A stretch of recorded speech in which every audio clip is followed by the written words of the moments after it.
perfect match for you. Our next guest is Elliott, and Elliott is between 1 and 2 years old, and he's a beautiful brown tabby. And he gives me a great way of telling anyone who loses a cat or finds a cat. This tabby pattern on him is called mackerel tabby, and it looks more like tiger stripes. There is another tabby pattern which looks like circles and swirls, that's called classic tabby.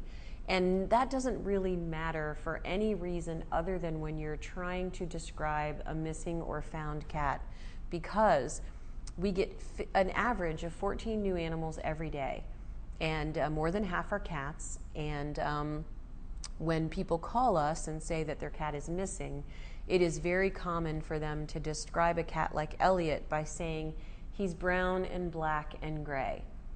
Almost every cat has brown, black, and gray hairs on them. So it is really important that you be as specific as you possibly can, and it helps us if you know those things.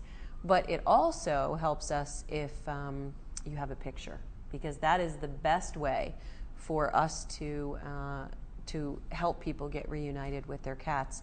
Currently, less than 2 out of every 10 cats that come in here stray get reclaimed, and that is shockingly fewer than dogs. So cat people, I implore you to measure up to the reputation of the dog people by sticking by your cat, reclaiming your cat when he's missing, putting ID on your cat. Think about microchipping.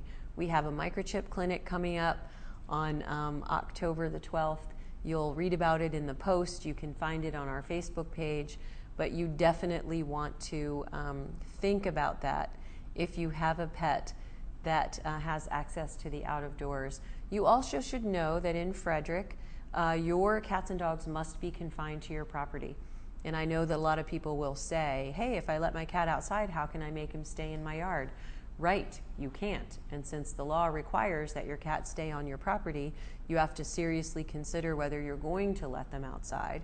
And not just to be in compliance with the law, but because for cats, outdoors is dangerous. There are cars and dogs, people getting lost, weather, all kinds of things can happen, diseases, fleas, trying to make the case for keeping your cat indoors. Or you can teach them to walk on a harness and leash. So if you are interested in getting a pet, try to think of the shelter first. But if we don't have the pet that you want, we can always help you find a good source for adding a non-human family member.